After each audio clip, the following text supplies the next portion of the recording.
नमस्कार स्टूडेंट्स। आज हम लोग बात करेंगे कार्ल मार्क्स पे।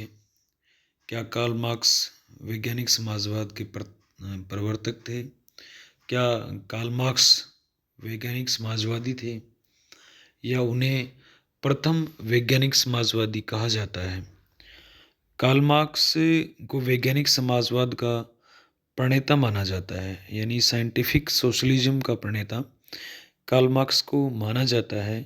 यद्यपि उसने कभी भी वैज्ञानिक समाजवाद शब्द का प्रयोग नहीं किया।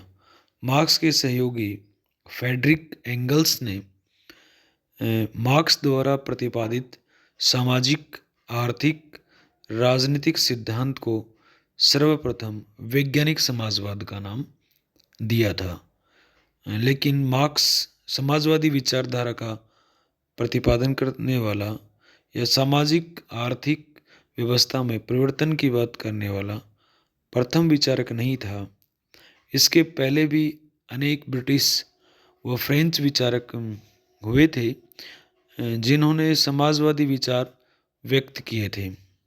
इनमें से मुख्य रूप से Saint Simon, Charles Fourier, Robert Owen, William Thomson प्रमुख समाजवादी विचारक थे। और इन सभी विचारकों ने पूंजीवादी व्यवस्था में विद्यमान धन की विषमता, स्वतंत्र प्रतियोगिता और आर्थिक क्षेत्र में राज्य के हस्तक्षेप की नीति की कटु आलोचना की थी तथा एक न्यायोचित सामाजिक व्यवस्था की स्थापना का विचार दिया था, ताकि व्यक्तिगत संघर्ष व एक प्रकार से समाज में जो असमानता है वह समाप्त हो सके। ये सभी विचारक समाज में आर्थिक विषमता के स्थान पर समाज में धन के न्यायोचित वितरण की बात करने वाले विचारक थे। और उन्होंने धन के न्यायोचित वितरण की बात की, लेकिन उन्होंने उन कारणों पर कभी भी प्रकाश नहीं डाला और न ही उन्होंने ये बताया कि विषमता क्यों उत्पन्न होती है और उनका उत्पादन की जो विधियां हैं उनका और उत्पादन के साधनों के बीच में क्या संबंध है।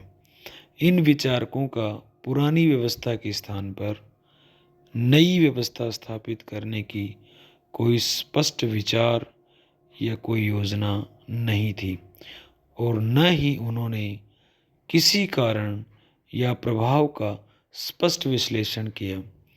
कार्ल वेपर के शब्दों में हम लोग बात करें तो कार्ल वेपर ने कहा कि उन्होंने सुंदर गुलाब के फूलों की तो कल्पना की थी, लेकिन गुलाब के पौधों के लिए कोई धरती तैयार नहीं की थी।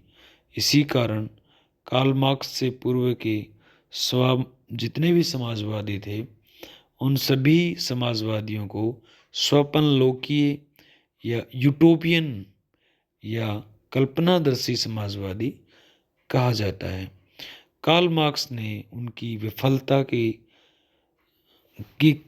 से शिक्षा प्राप्त की और उन्होंने इतिहास का विश्लेषण करने के बाद में अपने विचार रखे। उन्होंने बताया कि पुरानी व्यवस्था शोषण आधारित व्यवस्था थी और उसमें किस प्रकार से इस शोषण को समाप्त किया जाए, किस प्रकार से इस व्यवस्था को परिवर्तित किया जाए, इस पर अपने विचार दिए। मार्क्स लिखता है कि अभी तक सभी दार्शनिक जगत का विश्लेषण करने में लगे हुए हैं, परंतु दार्शनिकों का मुख्य कार्य जगत का विश्लेषण करना नहीं बल्कि उसे बदलना है। इसी कारण वह प्रारंभिक समाजवादियों साइमन, फोरियर, रॉबर्ट ओवन आदि के विचारों की निंदा करता है। मार्क्स द्वारा प्रतिपादित समाजवाद एक काल्पनिक विचारधारा मात्र न होकर विधिवत रूप से प्रतिपादित एक व्यवहारिक दर्शन है, जिन्होंने अपनी विषमता, समाज में जो विषमता है, असमानता है उनके कारणों को ही नहीं खोजा, बल्कि उनके निवारण की बात भी की। कार्ल मार्क्स के बारे में लैंकास्टर के अनुसार मार्क्सवाद को दो कारणों से वैज्ञानिक समाजवाद कहा जाता है। एक तो ये कि वास्तविकता पर आधारित था, न कि कल्पना पर आधारित। दूसरा, इसकी पुरानी व्यवस्था को समझने की प्रणाली भी वैज्ञानिक थी तथा नई व्यवस्था के लिए भी वैज्ञानिक दृष्टिकोण अपनाता है। मार्क्स का दर्शन इतिहास के व्यापक और गूढ़ अध्ययन पर आधारित है। इसे समझने के लिए उसने हीगल की द्वंद्वात्मक पद्धति को अपनाया तथा माना कि ऐतिहासिक घटनाओं पर आर्थिक परिस्थिति का गहरा प्रभाव पड़ता है। मार्क्स ने इतिहास के आधार पर आधुनिक समाज का बहुत ही स्पष्ट और आलोचनात्मक अध्ययन किया तथा पूंजीवाद के दोषों का वर्णन करने के साथ साथ पूंजीवाद का अंत किस प्रकार से हो, पूंजीवाद में क्या दोष हैं, पूंजीवाद किस प्रकार से समानता पर आधारित नहीं है और इस प्रकार से पूंजीवाद को समाप्त करके समानता पर आधारित वर्ग विहीन समाज की स्थापना के लिए विधिवत कार्य योजना तथा प्रक्रिया का निरूपण किया जाए। समाज को उसने भावुकता और कल्पनानिष्ठता के विचार से निकालकर वास्तविक और वैज्ञानिक रूप दिया। कभी कभी ये कहा जाता है कि मार्क्स कोई मौलिक विचारक नहीं थे, क्योंकि उसके विचार प्रत्येक विचार पहले कोई न कोई दे चुका है। फिर भी ये सत्य है कि उसने कभी भी अपनी ईंटों को बहुत से स्थानों से एकत्रित किया और उसका प्रयोग करके एक नवीन नमूने का आविष्कार किया।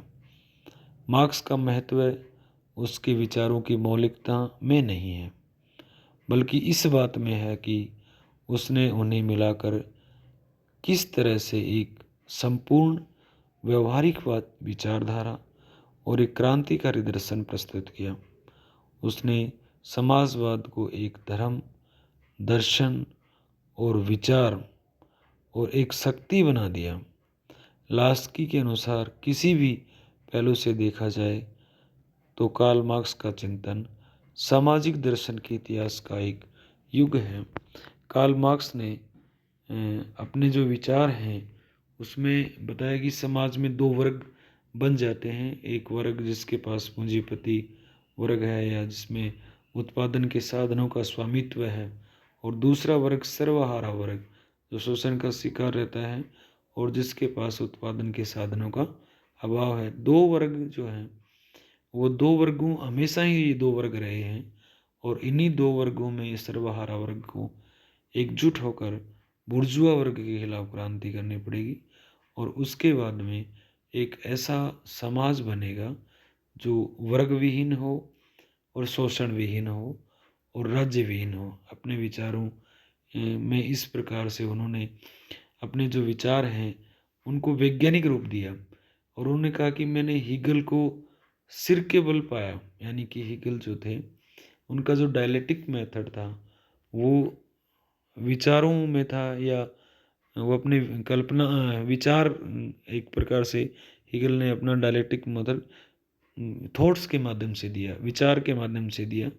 एक विचार और उसका दूसरा विचार एंटी थॉट्स आ गया और वाद प्रतिवाद और संवाद की बात करता है। तो कार्ल मार्क्स ने कहा कि हीगल जो है वो सर के बल खड़ा हुआ था और मैंने उसको पैरों के बल खड़ा कर दिया। यानी मार्क्स का जो सिद्धांत है समाजवाद का वो वैज्ञानिक समाजवाद है और वो अपने ये द्वंद्वात्मक भौतिकवाद के माध्यम से भी बताता है कि प्रत्येक जो कोई भी वस्तु है उसमें दो गुण पाए जाते हैं और दोनों दो गुणों के कारण ही संघर्ष है। एक वाद है, एक प्रतिवाद है और उन दोनों के संघर्ष के पश्चात एक नई चीज़ बनती है जिसे उन्होंने संवाद कहा है। दो वर्ग जो हैं उनमें संघर्ष होगा और फिर एक नई समाज का, इसमें राज्य विहीन और वर्ग विहीन होगा, की स्थापना होगी।